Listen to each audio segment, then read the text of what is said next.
Well, US President Donald Trump has announced an initial investment of $25 billion for a missile defence shield system he says will protect the United States against exterior threats. Inspired by Israel's Iron Dome, the ambitious Golden Dome project will include a massive network of satellites to detect, track and potentially intercept incoming missiles. Trump said it would be fully operational by the end of his term. He also said it is expected the total investment to reach $175 billion. The plan still has to be approved by Congress. Donald Trump has long expressed admiration for Israel's Iron Dome missile defense system. Now, as president, he's launching his own version, called the Golden Dome, with a price tag of $25 billion. According to Trump, this U.S.-led initiative will be fully operational by the end of his current term and is designed to safeguard the homeland, key sites like West Point, and potentially U.S. allies.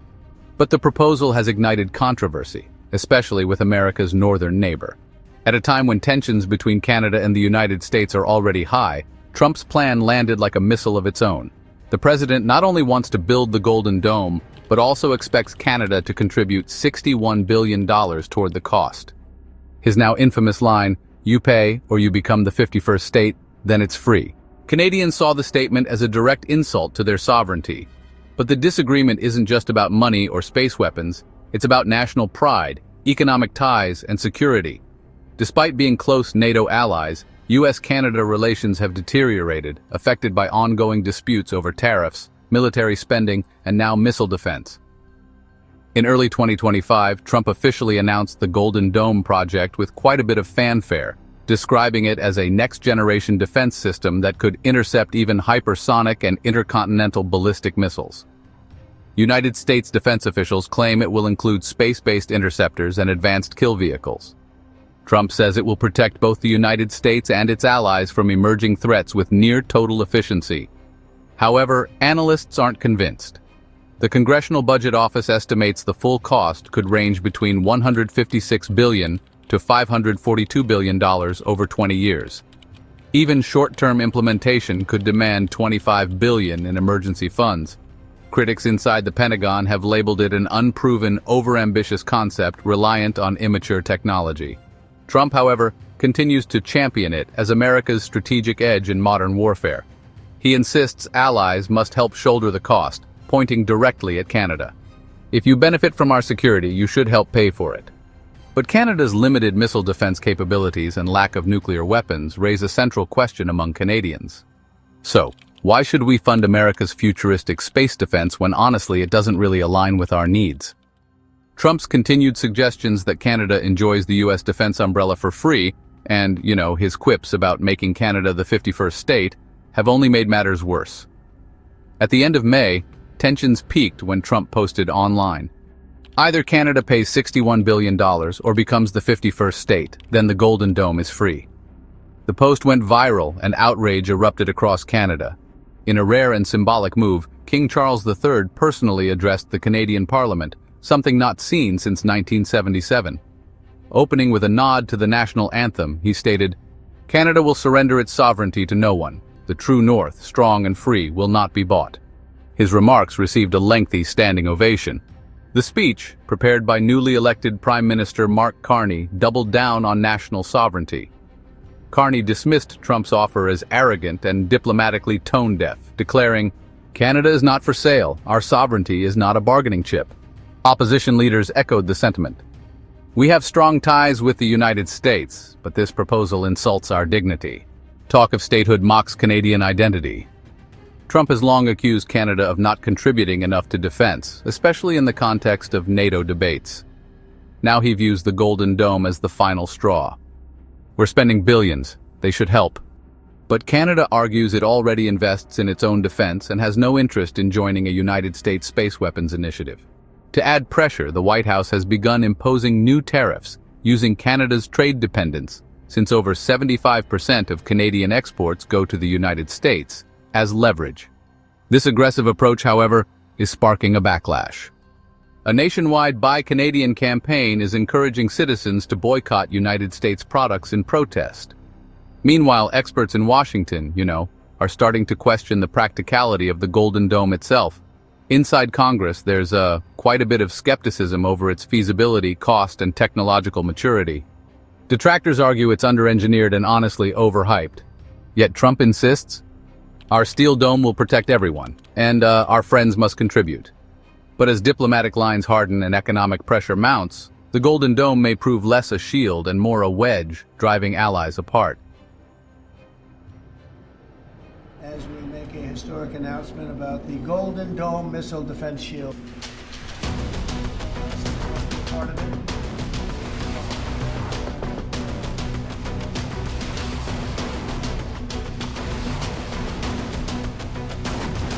And Canada has called us and they want to be a part of it. So we'll be talking to them. They want to have protection also. So as usual, we help Canada do the best we can.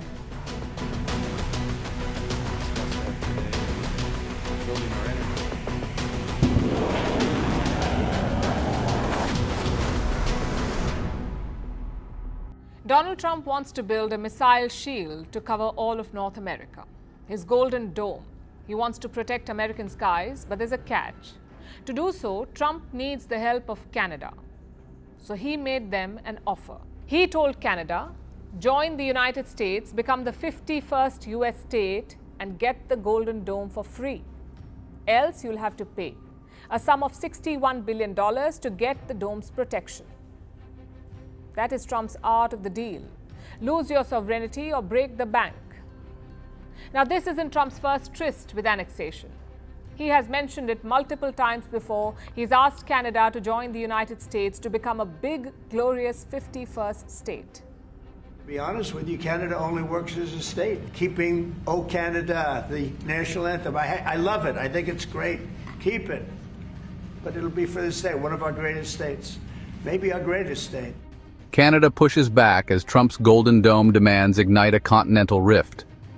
While NATO allies like Canada do, recognize the need for stronger continental defense, a lot of folks in Ottawa argue that Trump's Golden Dome missile shield is both unproven and, honestly, just unaffordable. The president's insistence that countries must either pay to participate or be excluded from U.S. missile protection has become a major flashpoint. For Canada, this is especially sensitive, given the increased interest from powers like Russia and China in the Arctic region. Canada has long valued cooperation with the U.S. to secure the Arctic, but a $61 billion bill is, an enormous burden for its economy. As a result, the Canadian government is considering a new direction, one that reduces reliance on the U.S. and instead aligns with European security strategies. In that spirit, Prime Minister Mark Carney has announced Canada's intention to join ReArm Europe, the European Union's collective defense initiative aiming to invest €800 billion in defense by 2030. By engaging with this massive European defense market, Canada could shift its procurement toward European suppliers, diversifying its military partnerships, and sidestepping Trump's tariffs and political demands. According to Carney, Europe offers a more stable and values-based framework. The U.S. can change course at any time, he said. Europe is anchored in shared principles and institutions. Although Canada remains a committed member of NATO, the obey or pay approach taken by the Trump administration is creating, some serious internal strain within the alliance. During his recent speech, King Charles III underscored this balance. Canada stands with NATO, but we chart our own path. Some analysts warn that this bold stance may further provoke Washington. Already, Canadian defense officials are reconsidering the planned purchase of United States-made F-35 fighter jets, exploring European alternatives like the Eurofighter Typhoon or Swedish-made Saab Gripen. Such a shift would mark a major fracture in United States-Canada defense cooperation. On the public front, anti-American sentiment is, growing. The slogan "Don't Buy American" is gaining traction. Grocery stores across Canada are giving less shelf space to United States products like Florida orange juice and California wine. Made in Canada labels dominate. In tourism, Canadians are increasingly skipping United States destinations in favor of alternatives. Economists warn that if this boycott expands, billions in United States revenue, especially in agriculture and tourism, could be at risk. Canadians are responding with their wallets, saying, "We've supported the United States for decades, now they insult us?" Recent polls show nearly 70% of Canadians oppose political reconciliation with the Trump administration. President Trump, meanwhile, remains defiant, warning that Canada's economic retaliation will backfire. But many in Canada say they're willing to endure short-term losses to defend national dignity. "We will pay the price for sovereignty," one protester declared. Despite rising tensions, there's still hope for diplomacy. Analysts have outlined several possible paths forward. Scenario 1. A mutual agreement is reached.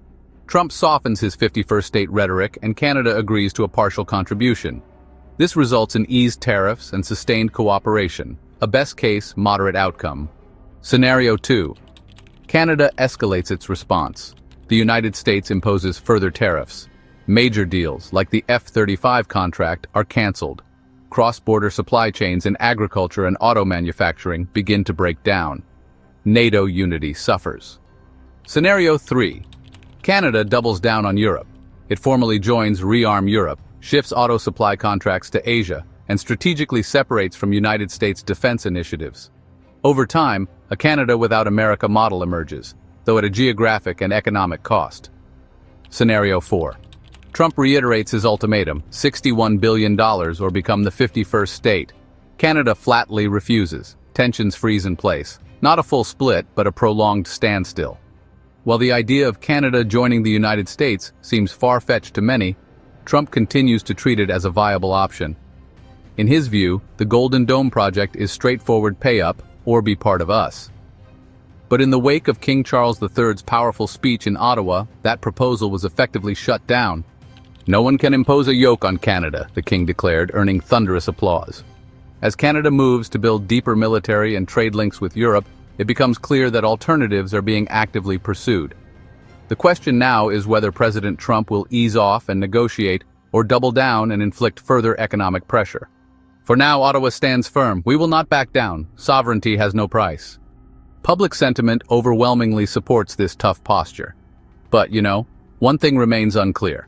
How exactly Trump intends to implement his ultimatum 51st state or $61 billion. Economically and strategically, a total breakdown in United States-Canada relations would hurt both nations.